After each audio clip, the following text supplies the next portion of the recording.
Lauren Matthews didn't bother hiding her irritation as she scanned the first-class cabin of Williams Airways Flight 237 from Atlanta to San Francisco. Everything had been running smoothly.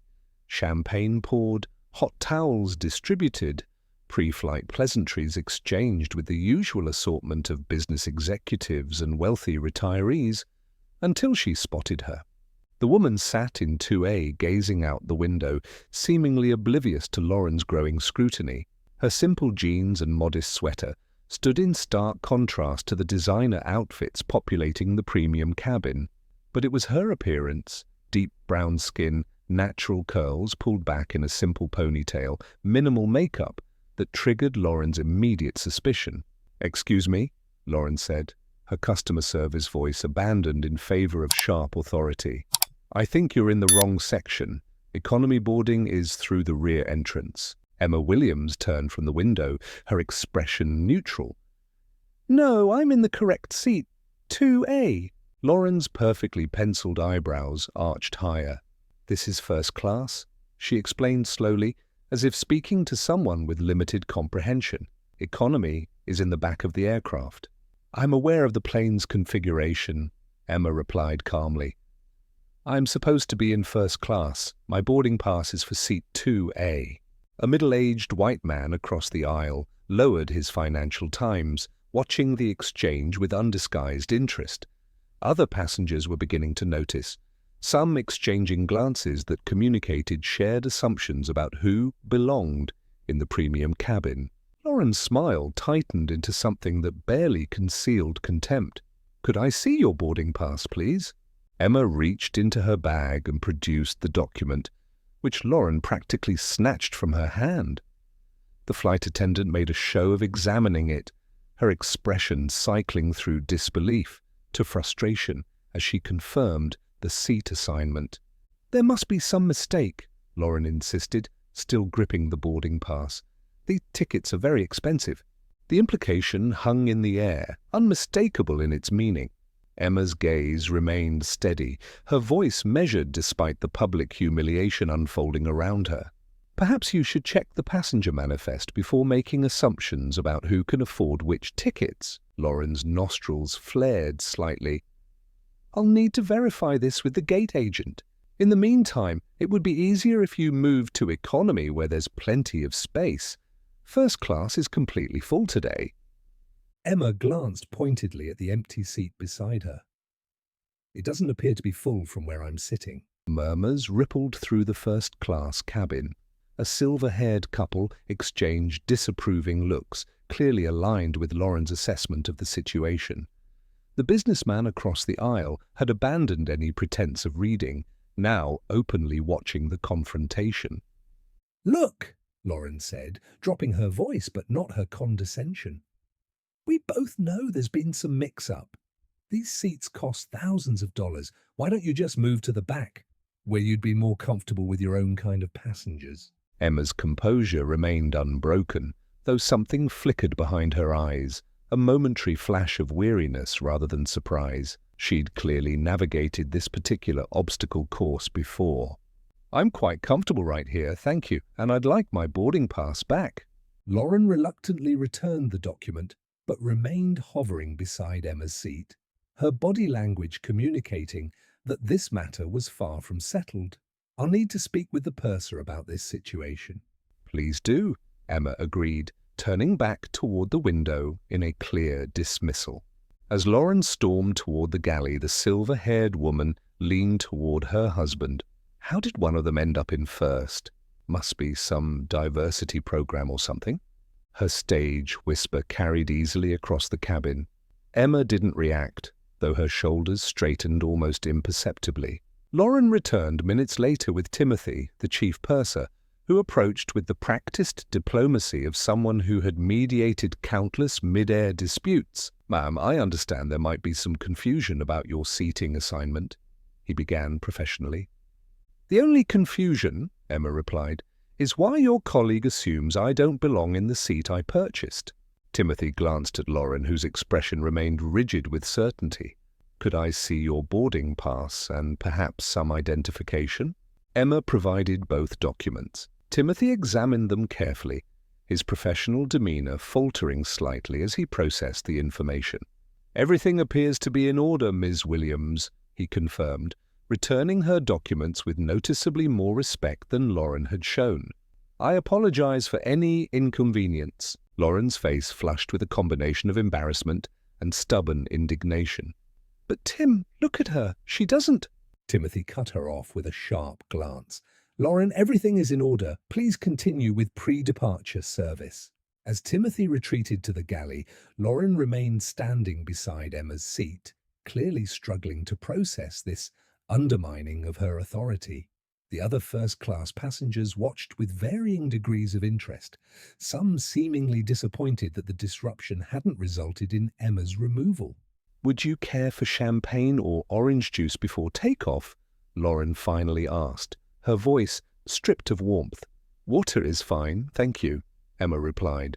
Throughout the boarding process, Lauren's behavior shifted from overt hostility to something perhaps more insidious, performative invisibility. She doted attentively on other first-class passengers, engaging in friendly conversation, promptly refilling drinks, offering extra pillows and blankets.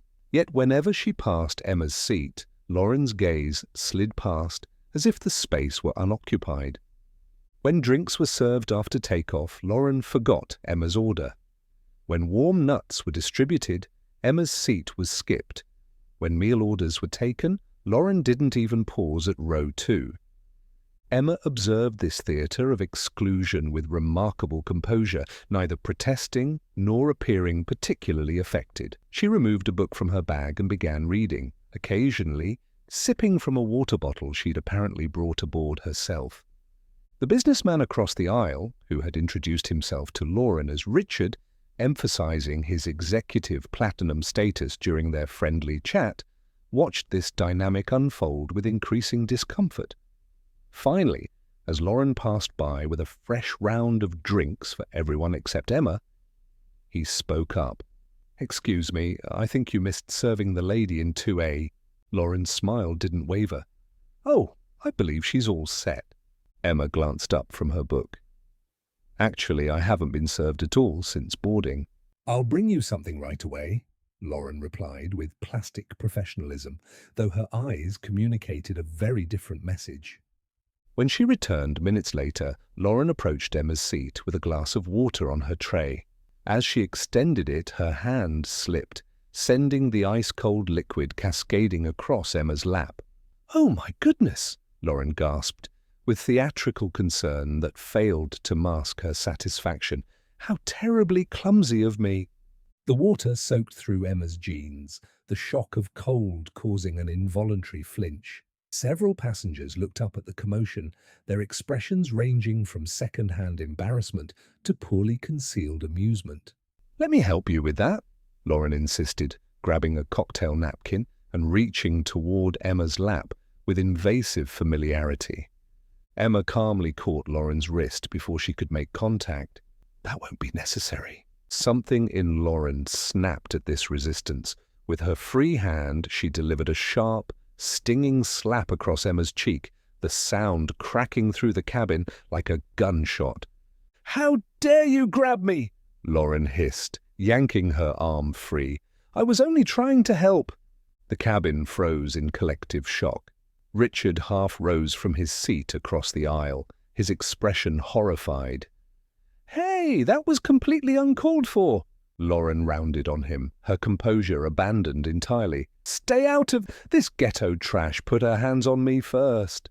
Emma touched her cheek, where an angry red mark was forming, her expression still remarkably controlled, despite the assault. Without speaking, she reached for her phone. "Oh, now you're calling your homies to complain?" Lauren sneered, her professional veneer completely evaporated. "Go ahead, tell them how the mean white lady wouldn't let you play princess in first class." Emma didn't respond to the provocation, simply tapping her screen a few times before returning the phone to her pocket. Lauren interpreted this silence as victory, her posture becoming increasingly aggressive. "That's what I thought," she continued, emboldened by what she perceived as submission. "You people always want what you haven't earned. taking seats meant for actual successful passengers. Probably used welfare checks to scam your way up here. The silver-haired woman nodded in agreement, while her husband looked increasingly uncomfortable. Richard had fully stood now, moving into the aisle. "That's enough," he said firmly. "You need to step back and get your supervisor immediately," Lauren sneered at him. "Another white knight for the diversity hire? Should have known."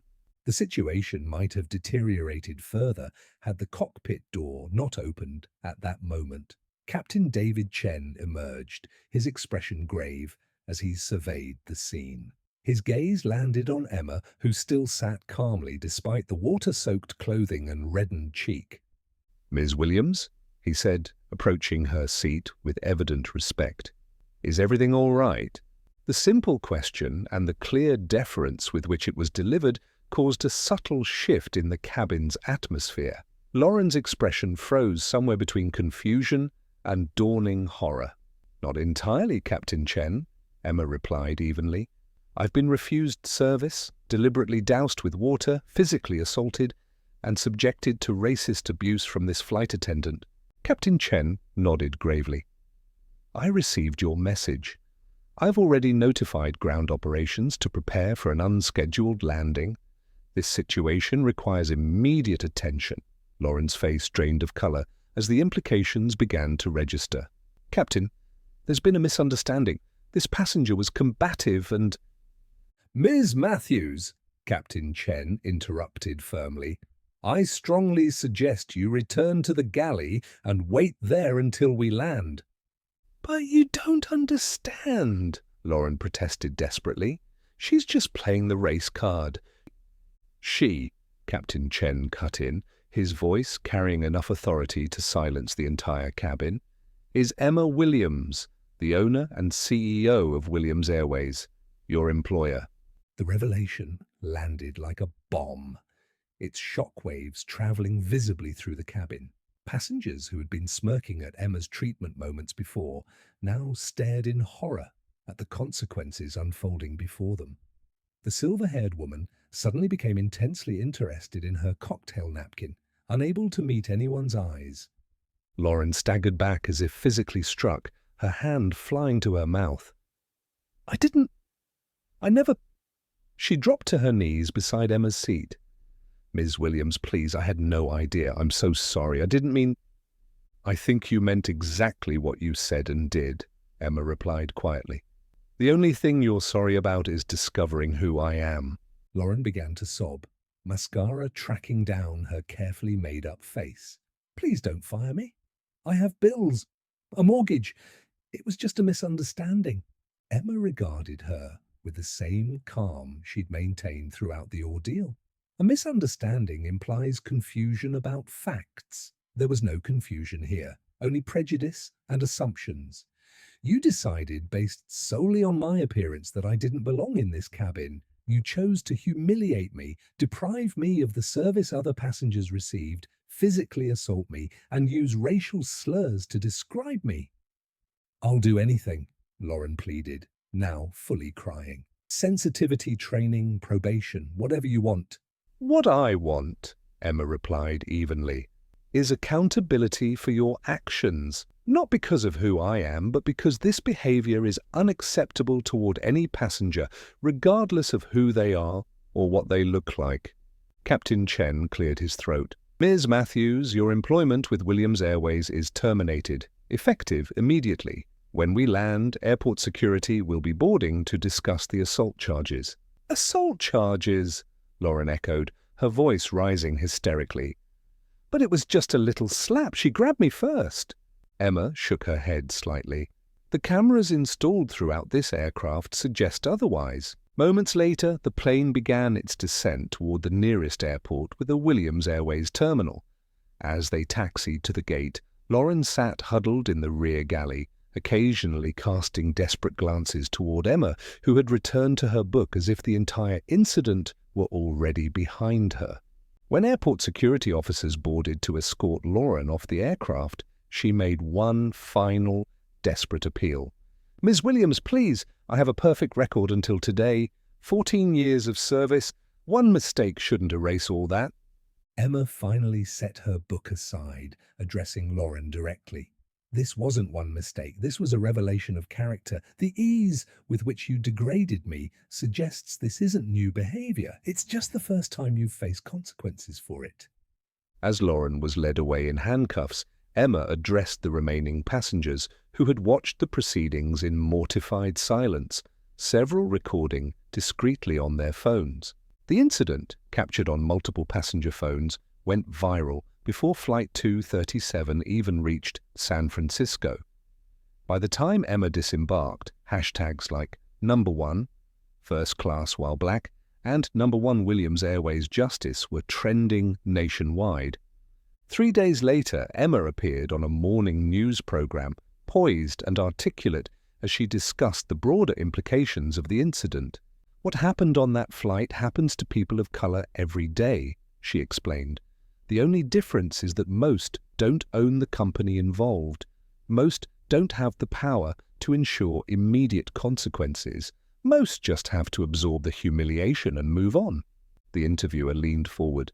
"Some critics are saying your response was excessive, that termination and criminal charges represent an overreaction to what they call poor customer service."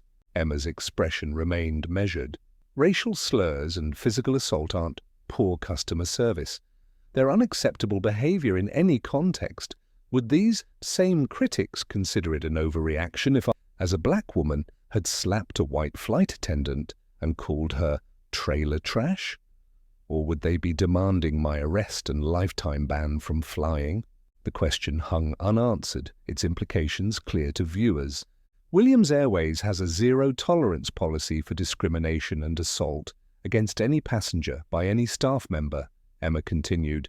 "Ms. Matthews wasn't terminated because she disrespected the CEO. She was terminated because she violated our most fundamental company values and basic human decency." Later that week, when Emma boarded another Williams Airways flight, the crew welcomed her aboard with the same professional courtesy extended to every first-class passenger. No special treatment, no excessive deference, just the standard excellence her airline was known for.